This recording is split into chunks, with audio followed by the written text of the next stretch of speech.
Ashok Mathur sir, मैं सीधे आपके पास आऊं। सर, ये जो जिस तरीके से उपचुनाव हुआ, उपचुनाव में भारतीय जनता पार्टी ने अपने उम्मीदवार को उतारने से पहले ही मंत्री बना दिया, उनको मंत्री पद की शपथ दिला दी गई और अब वो मंत्री पद गंवाना पड़ गया। कैसे देख रहे हैं इस पूरी घटना को? क्या मंत्री बनाना भारी पड़ गया भाजपा को? हाँ, ये जो चुनाव बहुत महत्वपूर्ण चुनाव था, क्योंकि इसमें कई समीकरण काम कर रहे थे। इस चुनाव के अंदर बहुत ज्यादा वोटों से तो कांग्रेस नहीं जीती, लेकिन कांग्रेस जीत गई है। और इसका बड़ा कारण क्या है? किसानों ने अभी तक भाजपा को स्वीकारा नहीं है। ये बात इसमें समझने की वाली बात है कि भारतीय जनता पार्टी की नीति रीति और उनका व्यवहार अभी तक किसानों के अनुकूल नहीं है।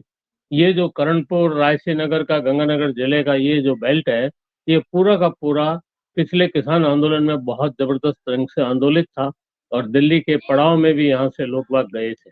उन किसानों में अभी भाजपा के प्रति कोई सहानुभूति या कोई विश्वास नहीं है कि भाजपा इनके कल्याण के लिए कोई काम करेगी।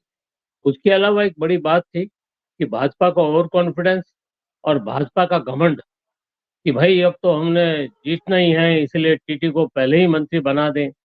टीटी भी स्थानीय स्तर पर उनका व्यवहार और उस प्रकार से लोगों में लोकप्रिय तो है, लेकिन भाजपा ओवरऑल पार्टी का जो घमंड था वो टीटी को ले बैठा। क्योंकि लोगों को ये लगा, अरे इन्होंने तो ये समझ लिया कि ये जीतेगा ही और ये मंत्री बनेगा। जब रिजल्ट ही अगर चुनाव से पहले ही मंत्री बना दिया गया, तो लोगों में ये आम बात थी कि भाई इन्होंने को तो पूरा ही पूरा ये है कि ये निकलेंगी। इसका कई तरह के लोग कयास लगा रहे थे, जिसमें मतदान के अंदर होने वाली गड़बड़ी, वो मशीन की गड़बड़ी और दूसरी गड़बड़ी कैसे भी करके ये टीटी को जिताएंगे और जिता के मंत्री तो इसको पहले बना दिया। कुछ लोग जरूर जो व्यापारी दिमाग के होते हैं, वो जरूर ये सोचते थे कि भाई भाजपा की सरकार है और भाजपा का उम्मीदवार ही जीत जाए तो अपने इलाके के लिए फायदा देगा। लेकिन ऐसा मतदाता ने नहीं सोचा, जो कॉमन मतदाता था उसने नहीं सोचा। और उसने ये सोच करके कि भाजपा का जो घमंड है या भाजपा का जो ओवर कॉन्फिडेंस है, दोनों को ही तोड़ना उचित रहेगा। इसलिए ये चुनाव परिणाम निकल के आए। कांग्रेस पार्टी का इस क्षेत्र में अपना एक कुन्नर जो परिवार है, उनका अपना एक व्यक्तिगत प्रभाव भी है। और व्यक्तिगत प्रभाव पूरे गंगानगर जिले में उनका, और उस प्रभाव का भी और एक सहानुभूति का वोट भी उनको मिला है। उनके पिताजी के देहांत होने का जो एक सहानुभूति की लहर थी, वो भी उनके प्रति थी। लोगों में ये था कि भाई ठीक है, इसी परिवार को चलाओ। और पिछले दिनों से हम देख रहे हैं कि गंगानगर जिले की राजनीति में बड़े परिवर्तन आ रहे हैं। उस परिवर्तन में यह भी एक बड़ी बात थी कि जो कांग्रेस को लाभ देगी। कांग्रेस पार्टी को अभी बहुत कुछ करना है। इससे लोकसभा चुनाव का आप कोई अंदाज ना लगाइए, क्योंकि लोकसभा चुनाव में राजस्थान बहुत बड़ा स्टेट है और इसके दक्षिणी राजस्थान की पृष्ठभूमि अलग है, पश्चिमी राजस्थान की अलग है। ये गंगानगर जिले की एक अलग तरह की पृष्ठभूमि में रहता है ये इलाका, तो उसकी अलग पृष्ठभूमि है।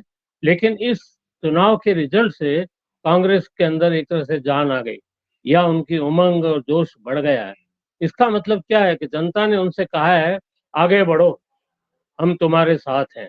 कांग्रेस के लोग अगर इस उत्साह के साथ में अभी से काम करना चालू कर दें और ये मान लें कि कल ही चुनाव होना है, उस दृष्टिकोण से काम करना चालू करें और काम करके लोगों तक जाएं और अपना स्पष्ट एजेंडा किसानों के प्रति, जिसमें महत्वपूर्ण बात है जमीन का मुद्दा, जिसमें महत्वपूर्ण बात है पानी का मुद्दा, इसी ढंग से खाद का मुद्दा भी एक है कि जब फसल की जरूरत होती है तब इलाके में अगर खाद सही दामों पे मिल जाए, ये सब मुद्दे लोगों के सामने हैं।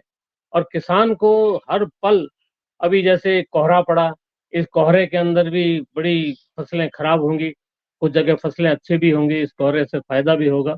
लेकिन किसानों के मुद्दों को लेकर के कांग्रेस डे टू डे का प्रोग्राम अगर बना ले, तो हो सकता है लोकसभा चुनाव में भी रिजल्ट आए। क्योंकि जो बीजेपी का संभावित उम्मीदवार है, वो काफी टाइम से एमपी हैं, निहाल चंद, वहां से।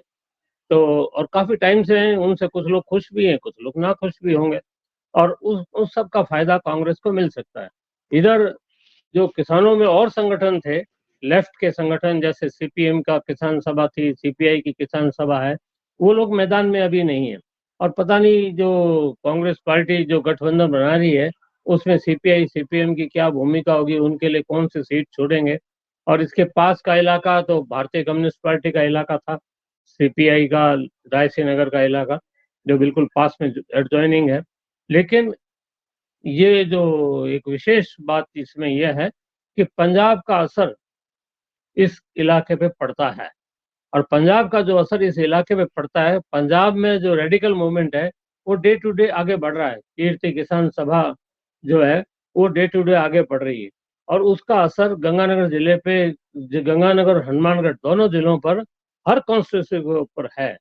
और वहाँ के कार्यकर्ता आते जाते हैं, वहाँ के सांस्कृतिक मंडलियां आती हैं, और उन सब का असर इस इलाके पे जरूर जरूर पड़ता है। ऐसी स्थिति में कांग्रेस को अभी से सक्रिय होना चाहिए, और जो भी भाजपा विरोधी समूह है उन समूहों के साथ में कोई ना कोई तालमेल बैठाना चाहिए। बहुत से समूह ऐसे भी हैं गंगानगर जिले में जो चुनाव तो नहीं लड़ते, लेकिन उनकी अपनी पकड़ है, और उस पकड़ के आधार पर वो लोग कुछ ना कुछ वोटों में फर्क डालते हैं। अगर हम ये घमंड करके चले जाएं, कांग्रेस ये मान के चली जाए कि करणपुर जीत लिया इसलिए अगला लोकसभा चुनाव भी जीत लेंगे, तो इसे बैठने से काम नहीं चलने वाला। अभी से उनको बहुत ज्यादा सक्रिय होने की जरूरत है, और बहुत ज्यादा सक्रिय होने के मुद्दे भी बहुत स्पष्ट हैं, और उन स्पष्ट मुद्दों को लेकर चलना पड़ेगा। ये वो इलाका भी है जिसका कनाडा से भी ताल्लुकात है, ये वो इलाका भी है जिसका ऑस्ट्रेलिया से बड़ा ताल्लुकात है। यहाँ पे काफी परिवार ऐसे हैं जिनकी न्यू जनरेशन वहाँ है, और न्यू जनरेशन को आप दरकिनार करके नहीं चल सकते, क्योंकि वो फाइनेंशियल सोर्स भी उनके पास मजबूत है। और भारतीय जनता पार्टी के लिए ये चुनौतीपूर्ण काम तो है ही, गंगानगर जिला खास तौर से। और इसमें कांग्रेस को ये काम करना ही पड़ेगा, और कांग्रेस के जो खास लोग हैं, यूथ विंग, उसको काम करना का टिकट देते वक्त भी कांग्रेस को सोचना पड़ेगा। जैसे शंकर पन्नू एक है जो इस चुनाव के अंदर बड़े एक्टिव थे, कर्णपुर चुनाव के अंदर। शंकर पन्नू ने शायद पहले भी चुनाव लड़ा था लोकसभा का। वो इस प्रकार के जो लोग हैं, शंकर पन्नू है, रामस्वरूप मांझू है, तो रामस्वरूप मांझू चूंकि रिजर्व सीट है तो इसलिए उनको तो शायद टिकट ना मिले, लेकिन शंकर पन्नू अगर चुनाव लड़ते हैं तो वो हर इलाके के अंदर जाने जाते हैं। तो इसलिए ऐसा उम्मीदवार लाया जाए जिस उम्मीदवार को सब तरह के तबकों का सपोर्ट मिल जाए। दलितों का सपोर्ट, दलित समुदाय भी इस इलाके में बहुत ज्यादा है, और सरदारों में 2-3 खेपें होती हैं, तो उन दोनों उनका सपोर्ट मिल जाए। शहर की मंडियां जो हैं, उन मंडियों के अंदर अरोड़ा और दूसरे समाज के लोग बहुत सक्रिय हैं, और बहुत रूप से वो प्रभावी हैं, अपने अपने विकास को लेकर के वो कॉन्शियस भी हैं। और सारे, मेरे ख्याल है अब तो काफी अच्छी एजुकेशन होगी, तो उस कारण वो सब बातों को समझते हैं। ऐसी स्थिति में कांग्रेस को जो जी। सामाजिक गठबंधन है उसको भी ठीक करना पड़ेगा, और अपने आप को अभी से सक्रिय करके आगे बढ़ना पड़ेगा। तो कांग्रेस एमपी के चुनाव के लिए, लोकसभा के चुनाव के लिए बीजेपी को शिक्ष दे सकती है। लेकिन इतना मान लेना कि कर्णपुर जीत लिया इसलिए लोकसभा के चुनाव का नक्शा बदल देंगे, ऐसा मुझे लगता है मुश्किल बात है। ऐसी बात किसी को करनी भी नहीं चाहिए। हाँ, ये जरूर है, इससे आपको दिशा मिल गई, इस दिशा के अंदर कार्यकर्ताओं को उत्साह मिल गया, इसका लाभ लेते हुए आप आगे बढ़ेंगे तो ही कुछ ना कुछ बनेगी। जिस तरीके से बातचीत हुई, जिस तरीके से विधानसभा का ये चुनाव हुआ, इसमें देखा गया कि सचिन पायलट वहां पर विधानसभा क्षेत्र में गए, वहां पर उन्होंने कैंप किया। इसके इतर जब भारतीय जनता पार्टी को अगर देखा जाए तो वो जिस तरीके से चुनाव लड़ते हैं वो तरीका कहीं नहीं देखा गया। वसुंधरा राजे सिंधिया को जिस तरीके, जो अभी जिक्र फिरोज ने किया कि जिस नेग्लेक्ट किया गया, उनका सरकार में उनकी नहीं चलने दी गई, मुख्यमंत्री का निर्णय लेने में किस तरीके का व्यवहार उनके साथ किया गया, जो पर्ची का सिस्टम लाया गया, स्टेज पर खुलवाया गया, उसको सारी जनता ने देखा। तो एक नाराजगी धीरे धीरे वसुंधरा राजे सिंधिया को लेकर के भी थी भारतीय जनता पार्टी के अंदर। दूसरी तरफ भारतीय जनता पार्टी के इंटरनल में लगातार इस बात पर भी सवाल उठाए जा रहे थे कि क्या वसुंधरा राजे सिंधिया शांत रहेंगी, या वो अंदर खाने कुछ ना कुछ जो है अपना प्लान करती रहेंगी, काम करती रहेंगी कुछ इस तरीके का, और उसका नुकसान आने वाले चुनाव में भाजपा को होगा। तो कहीं ना कहीं एक शुरुआती नुकसान तो दिख ही गया है। इसके साथ साथ एक चीज और थी, जिस तरीके से भारतीय जनता पार्टी ने ये मंत्री बनाया सुरेंद्र पाल सिंह टीटी को, विधायक जो विधानसभा का चुनाव लड़ करके जीत करके आए थे, महीनों वो मशक्कत करते रहे, 1 महीने का समय लगभग लग गया था मंत्रिमंडल बनाने में। तमाम सारे विधायक उसके लिए लगे हुए थे, मेहनत कर रहे थे। लेकिन जो ट्रेंड होता है भारतीय जनता पार्टी का तमाम राज्यों के चुनाव के बाद, जिस तरीके से देखा जाता है कि कैसे ये चुनाव में जो लोग जीत करके आए रहते हैं उनको किनारे कर दिया जाता है, जो चुनाव हारे रहते हैं उनको अहम मंत्रालय में बैठा दिया जाता है, जो लोग चुनाव लड़ करके जीत करके आए रहते हैं वो बैक बेंचर्स हो जाते हैं, और जो लोग दूसरे सियासी दलों से टूट करके आए रहते हैं और वो चुनाव जीतते हैं तो उनको मंत्रिमंडल में जगह दे दी जाती है। तो इस तरीके का जो प्रयोग भारतीय जनता पार्टी पिछले कुछ समय से लगातार करती आ रही है। हालांकि कुछ राज्यों में इसको सफलता भी मिली है, सफल भी हुआ है ये प्रयोग, लेकिन कहीं कहीं इसके नुकसान भी दिख रहे हैं और वो नुकसान जो है वो ज्यादा बड़े हैं। दरअसल लोकसभा चुनाव चूंकि अब सामने आकर के खड़े हो गए हैं, बहुत कम समय बचा हुआ है, इस लिहाज से इसको लेकर के खासी चर्चा की जा रही है। बार बार इस बात को कहा जा रहा है कि ये जो है वो बहुत महत्वपूर्ण है क्योंकि लोकसभा चुनाव सामने खड़ा है और ये जो झटका लगा है उसकी मैसेजिंग अच्छी नहीं जाएगी। अब मैं एक दर्शक की बात कर लूं, उनका कहना है कि भाई पत्रकार लोग आप लोग दूर की नहीं सोचते, ये चुनाव भाजपा जानबूझ करके हारी है ताकि ईवीएम पर चल रहे बवाल को कि जो है उसको कम किया जा सके और इस सीट से जीतने से भाजपा को कोई फर्क नहीं पड़ेगा। ऐसा नहीं है, सीट जीतने या हारने से भाजपा को भले ही फर्क ना पड़ रहा हो आंकड़ों के हिसाब से, लेकिन जो मैसेजिंग है, चूंकि चुनावी वर्ष है, देश में जो लोकतंत्र का सबसे बड़ा महापर्व होता है वो सामने है अब, और कुछ दिन शेष बचे हुए हैं। राम मंदिर के बाद, राम मंदिर की प्राण प्रतिष्ठा के बाद ये माना जा रहा है कि चुनाव कभी भी घोषित हो जाएगा। ऐसे में जो मैसेजिंग है वो बहुत इंपॉर्टेंट हो जाती है कि अभी जहां महीनों की मशक्कत के बाद चूंकि कैबिनेट का गठन हुआ था, पहले मुख्यमंत्री के नाम को लेकर के इतनी ज्यादा मशक्कत करनी पड़ी भाजपा में, मुख्यमंत्री का चेहरा फाइनल नहीं हो पा रहा था। फिर उसके बाद जो है ये देखा गया कि मंत्रिमंडल नहीं बन पा रहा है, उसको लेकर के तमाम तरीके की टॉन्टबाजी हुई, तमाम कमेंट आए, तमाम तरीके के प्रहार जो है भारतीय जनता पार्टी के ऊपर किए गए, तमाम तरीके के सवाल भारतीय जनता पार्टी पर उठाए गए कि किस तरीके से भारतीय जनता पार्टी एक राज्य में सरकार नहीं बना पा रही है, मंत्रिमंडल नहीं बना पा रही है, बिना मंत्रिमंडल के सरकार चल रहा है और ये सारी चीजें। ऐसे में ये सब चीजें बहुत महत्वपूर्ण हो जाती हैं क्योंकि चुनावी वर्ष होने के नाते ज्यादा महत्वपूर्ण है ये सारी चीजें, और सारा खेल जो है वो मैसेजिंग का होता जा रहा है। एक तरीके से मैसेजिंग, जो मैसेज जा रहा है, जो संदेश लोगों के बीच में जा रहा है वो इंपॉर्टेंट हो जाता है। अशोक माथुर सर, सचिन पायलट कैंप करते हैं वहां पर जाकर के, लेकिन वसुंधरा राजे सिंधिया के अंदर वो चीजें नहीं देखी गई। तो कहीं ना कहीं क्या वसुंधरा राजे सिंधिया के इस चुनाव से दूरी बनाया जाना भी इस हार की एक वजह है, और वसुंधरा की नाराजगी जो बताई जा रही थी उससे जोड़ करके इसको देखा जा सकता है घटना को?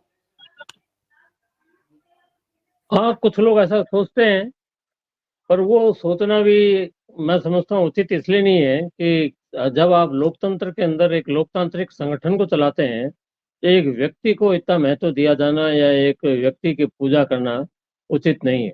लोकतंत्र का मतलब ये नहीं है कि खाली चुनाव हो जाए और चुनाव में कोई जीत जाए, कोई सत्ता में पहुंच जाए। बैलेट से आप सत्ता को काबिज कर लेते हैं, बुलेट से नहीं करते हैं, ये एक अलग अलग बातें हो सकती हैं। लेकिन एक बात है कि लोकतंत्र का जो ओवरऑल करेक्टर है, वो ओवरऑल करेक्टर हमारी डेमोक्रेटिक संस्थाओं में भी दिखाई देना चाहिए। जैसे चुनाव लड़ रहे हैं आप, उन जो लोग चुनावी पार्टियों में हैं, उन लोगों को अपने अपनी पार्टियों में भी डेमोक्रेसी की करेक्टर को उत्पन्न करना चाहिए। लेकिन मैं देखता हूँ कि भारतीय जनता पार्टी का जो ओवरऑल वो प्रयोग कर रहे हैं या क्या कर रहे हैं, लेकिन वो एक कमांडरशिप स्थापित करना चाहते हैं। और वो क्योंकि उनका ओरिएंटेशन ऐसा है, जो उनका मूल ऑर्गेनाइजेशन है आरएसएस, उस मूल ऑर्गेनाइजेशन का तरीका यही है कि ऊपर का आदेश आया है या ऊपर की सत्ता ने जो कहा उसको अंधश्रद्धा के तरह उसको फॉलो करना है उनको। अब राम मंदिर का मुद्दा एक बहुत महत्वपूर्ण मुद्दा है आगामी लोकसभा चुनाव के लिए, ऐसा माना जाता है। लेकिन राम मंदिर के बाद में क्या करेंगे आप? राम मंदिर की जब बात आती है, धर्म को लेके लोग बहुत खुश हैं, उसमें आदिवासी भी हैं, उनमें दलित भी हैं, लेकिन बहुत खुश हैं। लेकिन क्या होगा? अंदर तो धनवान जाएगा और बाहर जो भिखारी होगा वो कहाँ जाएगा? जो गरीब आदिवासी है वो कहाँ जाएगा? गरीब आदिवासी क्यों, हमारी राष्ट्रपति राम मंदिर में नहीं जा रही है, शंकराचार्य को राम मंदिर में नहीं बुलाया जा रहा, जो हिंदुओं के धर्म गुरु हैं। ये क्या चरित्र दर्शाता है कि धर्म का काम जो है वो कोई महंत पुजारी, आप जैसे हमारे योगी जी हैं, कि योगी जी गुरु गोरखनाथ के मंदिर में जहाँ गोरखपुर के अंदर बैठते हैं, वहाँ के महंत हैं, तो पहले तो वहाँ की आरती करिए ना, वो आरती कर लीजिए। फिर इसी ढंग से इस राम मंदिर का कोई महंत अगर बन रहा है, तो वो महंत पूजा पाठ जो भी कुछ करना है वो करे। उसका उद्घाटन एक राजनीतिक धर्मनिरपेक्ष संविधान के चलते हुए कोई राजनीतिक पार्टी जो चुनाव लड़ती है, जो अपने आप को डेमोक्रेटिक कहती है और इस संविधान को मानती है, उसको इस प्रकार के स्थानों पर मेरे ख्याल में जाना भी नहीं चाहिए। आपका मैसेज क्या जा रहा है? आपका मैसेज जा रहा है कि आप हिंदू राष्ट्र बना रहे हैं। तो ये मैसेज क्या कह रहा है कि आपकी धर्मनिरपेक्ष जो संविधान की परिकल्पना हमारे संविधान को बनाने वालों ने रोज बनाई थी और संविधान का जो निर्देश है उसकी पालना आप नहीं कर रहे हैं। अगर ये मज़ारों पे चादर नहीं चढ़ाते, हमारे अजमेर में दरगाह शरीफ है, उस पे चादर चढ़ाने धर्मात्मा लोग आते थे, जिन लोगों को उनका फिल्मी अभिनेता भी आते हैं और बहुत से लोगों का ऐसा मानना है कि दरगाह में जो मन्नत मानते हैं वो पूरी हो जाती है। तो वो हिंदू भी जाता है, मुसलमान भी जाता है, सभी जाते हैं वहाँ पे। लेकिन एक बड़ी चीज़ ये है कि एक धर्मनिरपेक्ष संविधान के तहत उस संवैधानिक संस्था का सदस्य और उस प्रकार के संवैधानिक सभा संस्था में जाने वाले लोग, उस प्रकार के राजनीतिक पार्टियों के लोग इस प्रकार की चीज क्यों कर रहे हैं? और चलो कर रहे हैं, तो इसके बाद फिर आगे क्या है? इसके बाद सोशल इकोनॉमिक इश्यूज आप उठाएंगे कि नहीं उठाएंगे? इसके बाद हिंदू के लड़के को भी रोजगार चाहिए, मुसलमान के लड़के को चाहिए। मुसलमानों को हो सकता है कि कोई एक पार्टी टिकट ना दे, मुसलमानों का सोशल बाइकाट कर दे, वो हो सकता है कि उनमें से किसी को मंत्री ना बनाए, स्थानीय संस्थाओं में भी उनकी भूमिका ना हो। लेकिन उसके बावजूद जो रोटी रोजी का सवाल है, जो हमारे देश की तरक्की का सवाल है, हम कह रहे हैं हम विश्व गुरु बनने जा रहे हैं। हमारे परसेंटेज उठा के देखिए कि हमारे रिसर्च वर्क क्या है, कितने लोग हमारे वैज्ञानिक बन रहे हैं, कितने लोग चिकित्सक बन रहे हैं, कितने लोग हमारे कहाँ जा रहे हैं और क्यों इतनी बड़ी तादाद में नौजवान लोग माइग्रेट होकर विदेशों में जा रहे हैं। उनको अपना भविष्य विदेशों में ही क्यों दिखाई दे रहा है? राम मंदिर के बाद क्या ये मुद्दा उठेंगे क्या? और वो क्यों नहीं उठाएंगे जो राम मंदिर के मुद्दे को लेकर सत्ता में जाने वाले हैं? उनको भी उठाना पड़ेगा ये मुद्दा। अगर नहीं उठाएंगे तो ये राम मंदिर का मुद्दा, एक मैं देख रहा था एक कॉमेडियन शो, उसने कहा था राम मंदिर बन जाएगा उसके बाद मेरी गली का गोबर साफ होगा या नहीं। तो गोबर साफ होगा या नहीं, इसके पीछे प्रतीकात्मक बात है। ये पूरा एक राजनीतिक विषय। उसके बाद क्या? अभी लोकसभा चुनाव बिल्कुल सर पर है। हो सकता है दोबारा हम मोदी जी को रिपीट करें या भाजपा की सरकार बन जाए, और भाजपा की सरकार भी बन जाए और नागपुर का जो असली केंद्र है, जो ग्रेविटी सेंटर है इनका, वो नागपुर का सेंटर और प्रभावशाली हो जाए। और प्रभावशाली होने के साथ साथ में वो प्रधानमंत्री की नाक में भी नकेल डाल सकता है। उनका ऐसा सामर्थ्य है। इसका मतलब हमारा जो लोकतंत्र का संविधान है, जो लोकतंत्र का मुलम्बा है, लोकतंत्र का नकाब है, वो नकाब उतर जाने वाला है। और ये जो खतरा पैदा हो रहा है, ये खतरा अच्छा नहीं है। कांग्रेस पार्टी के पास में अभी ये एक बहुत अच्छा विकल्प है कि आप लोकतांत्रिक, आप एनडीए इंडिया बनाया है आपने, अच्छी बात है, सब विपक्ष को साथ लेके चले। ऐसे ही तमाम सब लोगों ने इकट्ठे होकर के कांग्रेस को सत्ता से हटाया। तो कभी हम इसको सत्ता से हटाते हैं, कभी हम उसको सत्ता से हटाते हैं। तो इंडिया बन गया, अच्छी बात है, लेकिन इसमें मूल मुद्दा लोकतांत्रिक चरित्र का होना ही चाहिए। अगर लोकतांत्रिक चरित्र को हम विकसित नहीं कर पा रहे, हमारे मतदाताओं को, राजस्थान में ऐसा सोचा जा रहा है कि जस्टिस तारपुंडे और जयप्रकाश नारायण ने वोटर्स काउंसिल बनाई थी ऑल इंडिया लेवल पे। उनका मानना था कि मतदाता संगठित होना चाहिए और संगठित होकर के उसको अपनी इस प्रकार का प्रशिक्षण होना चाहिए तो कैसे वोट पोल करे। सुबह मतदाता हो सकता है कि भाजपा को वोट डाले, शाम को मतदाता है कांग्रेस को वोट डाल देता है। इसका मतलब क्या है कि उसका पॉलिटिकल विजन नहीं है, वो लाभ हानि देख रहा है या व्यक्तिगत उनके प्रभाव में आ रहा है या बिक रहा है। ऐसा शब्द लगाता हूं मैं। बिक रहा मतदाता के लिए अनरेस्पेक्टेबल है। मैं मतदाता को रेस्पेक्ट देना चाहता हूं, क्योंकि उसको तो जैसा हमने सिखाया है वही तो वो सीख रहा है, जैसा मीडिया सिखा रहा है, जैसा राजनीतिक पार्टियां सिखा रही हैं। अभी बहुत अच्छा देश के सामने हालांकि निश्चित तौर पे घनघोर अंधेरा है, लेकिन जब घनघोर अंधेरा होता है तो सूरज जरूर चमकता हुआ उजागर होता है। इन्हीं सब के अंदर हमारे देश के अंदर एक नई लहर भी चलेगी और नई लहर के अंदर हमारा मतदाता संगठित भी होगा और उसको ये सब मुद्दे सामने आ जाएंगे। कुछ दिन पर्यटन समझ लीजिए, धार्मिक आस्था समझ लीजिए, लोग अयोध्या के लिए प्लेन से जाएंगे, भगवा पहन के जाएंगे। कुछ दिन ये सब हंगामा 1 साल 2 साल 3 साल चलेगा। उसके बाद द्वारका मंदिर जो बना गुजरात के अंदर, चाचा नेहरू ने बनाया। सरदार पटेल और चाचा नेहरू की उसमें बड़ी भूमिका थी। लेकिन अभी वो केवल एक पर्यटन केंद्र मान लीजिए, या कुछ लोग अपने टली बजाने के लिए धार्मिक, उसको लगता होगा कि वहां पे द्वारका मंदिर के अंदर जाने पे उनकी कोई धार्मिक आस्था पूरी होती है, लेकिन वो वाली बात नहीं है। और नेहरू जी को उसका फायदा भी नहीं मिला कभी, जबकि उन्होंने सोमनाथ मंदिर के अंदर जो गुजरात के अंदर जो पहले उसकी पूर्ति उन्होंने बहुत जल्दी की थी। लेकिन उसको, और ये जो ताला खुलवाया गया था राम मंदिर का, ये भी तो कांग्रेस ने खुलवाया था। तो मैं यहाँ ये कहना चाहता हूँ कि करणपुर का चुनाव हो या कहीं का भी चुनाव हो, उसके अंदर जो मुद्दे हैं, और कांग्रेस पार्टी को, सब विपक्ष को साथ में लेकर के अब ये तय करना चाहिए कि वो किस लाइन के ऊपर चलेगी, क्योंकि आगे भविष्य जो है हमारे मुल्क का उसी लाइन पे डेवलप होने वाला है। अगर हम किसी की नकल भी करेंगे, कटिंग पेस्टिंग भी करेंगे, तब भी आप दुनिया के नक्शे में दुनिया कहाँ से कहाँ चली गई है। आप लोगों को बहला सकते हैं कि हम मंगल ग्रह पे जा रहे हैं, हम सूर्य के पास पहुंच गए हैं। आप ये सब जो बातें हैं, लोगों को, सामान्य लोगों को तो पेट की जो गहराई है, पेट पाताल में जा रहा है, उसकी चिंता सता रही है। आपने कहा था कि किसानों को डबल आमदनी कर देंगे। अभी करणपुर चुनाव में ये एक बड़ा मुद्दा था। इसी ढंग से मोदी जी आए थे करणपुर के पास में, सूरतगढ़ है वहां पे, उन्होंने सोयल कार्ड एक जारी किया था, सोयल हेल्थ कार्ड, जमीन का एक हेल्थ कार्ड जारी किया था। तब ये कहा गया था कि हमारे खेत में एक वैज्ञानिकों की टोली जाएगी, एक गाड़ी जाएगी लैब के साथ में, और वो वहीं की वहीं मिट्टी टेस्ट करेगी, मिट्टी टेस्ट करके बताएगी इसमें क्या खाद डालेंगे, क्या हो। इतना बड़ा प्रोग्राम मोदी जी ने किया, हजारों लाखों लोग इकट्ठे हुए। लेकिन भाई हमने तो जमीन पे कहीं नहीं देखा। मैं तो गांव गांव भटकता ही रहता हूँ, मैंने तो जमीन पे कहीं वो सोयल हेल्थ कार्ड वाला मामला देखा नहीं, और कृषि विभाग को इतना सक्रिय होता देखा नहीं। तो भारतीय जनता पार्टी को लोकतंत्र में स्वागत है, लेकिन जो लोकतंत्र का आनंद लेना जानते हैं, उसको अपना लोकतांत्रिक चरित्र बनाना पड़ेगा। लोकतांत्रिक चरित्र के लिए अनिवार्य बात क्या है कि मतभेद हो, लेकिन मनभेद नहीं हो। हम सबको जी। मिलकर के, अगर भारत को वास्तव में विश्व गुरु बनना है, तो हम सबको मिलकर के ये कोशिश करनी पड़ेगी कि भारत में लोकतंत्र मजबूत हो, जैसा हमारा संविधान में। धर्मनिरपेक्ष संविधान को हमें मजबूती के साथ आगे बढ़ाना पड़ेगा। धर्मनिरपेक्ष के साथ एक शब्द और है जिसको आजकल छुपाया जा रहा है, वो क्या है? समाजवाद।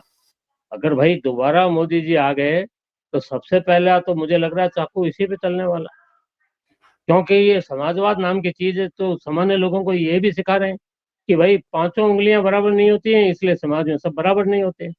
ये भी सिखा रहे हैं कि मनुस्मृति में जो कुछ लिखा है वो सब सही है। मनुस्मृति में तो ये लिखा है कि दलित का पैसा तो धनवान ले सकता है, लेकिन दलित को आप इज्जत नहीं देंगे। तो ये सारी जी। बातें इसलिए हैं कि डेमोक्रेटिक करेक्टर को तो हमें किसी भी ढंग से बताना है, चाहे कांग्रेस हो, चाहे भाजपा हो, चाहे कोई और जो भी चुनाव लड़ना चाहता है। क्योंकि नहीं तो चुनाव की जब पद्धति तो हो जाएगी, कोई जीत जाएगा, कोई हार जाएगा, लेकिन उसके बाद भी आपके ऊपर तानाशाही किसी न किसी प्रकार की रहेगी, किसी न किसी प्रकार से फासिज्म रहेगा। हिटलर भी तो ऐसे ही आया था। धन्यवाद। सर, ये जिन मुद्दों की चर्चा हम अभी कर रहे थे, ये मुद्दे अभी विधानसभा के चुनाव में भी उठे थे, लेकिन चाहे राजस्थान की बात करें, मध्य प्रदेश की बात करें, छत्तीसगढ़ की बात करें, कहीं पर भी इन मुद्दों का प्रभाव नहीं दिखा। तो क्या ये जो मुद्दे हैं वो लोकसभा के चुनाव में प्रभावी हो पाएंगे? विपक्ष के कुछ काम आ पाएंगे ये मुद्दे, अगर इन मुद्दों पर विपक्ष चुनाव लड़ता है तो? ये बहुत स्पष्ट है। फिरोज जी नौजवान हैं, इनको बड़ा उत्साह है और बड़ी इनको आशा है। अच्छी बात है, शुभकामनाएं मेरी कामयाब हो। लेकिन ये कह रहे हैं जनता सब समझ चुकी। भाई जनता समझ नहीं चुकी अभी। अभी फिरोज जी, आप जैसे बहुत सारे नौजवानों को जिस प्रकार ये मनुस्मृति लेकर के गांव गांव में पहुंच रहे हैं, ये जिस प्रकार से अपना संदेश लेकर गांव गांव में पहुंच रहे हैं, मोहल्ले में शक्ति केंद्र बना रहे हैं। औरतों के, अभी हमारे यहाँ बीकानेर में पास में जो लड़कियां और नौजवान महिलाएं थी, उनका इन्होंने दुर्गा वाहिनी बनाकर एक बहुत बड़ा वो अनुशासित रैली निकाली थी। तो उसी प्रकार से उन्हीं से सीखिए जिनसे आपको लड़ना है।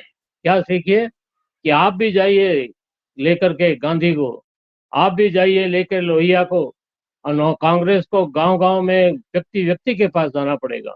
और क्योंकि पिछले 20 30 40 साल के अंदर हमने गांधी को कूड़ेदानी में डाल दिया, उसकी फोटो जरूर हमने दीवार पे लगा रखी है, उसकी फोटो जी। जरूर हमने नोट पे लगा रखी है। लोहिया को तो बिल्कुल ही भुला दिया। अभी नौजवान से आप पूछे कि लोहिया जी, तो लोग नहीं जानते।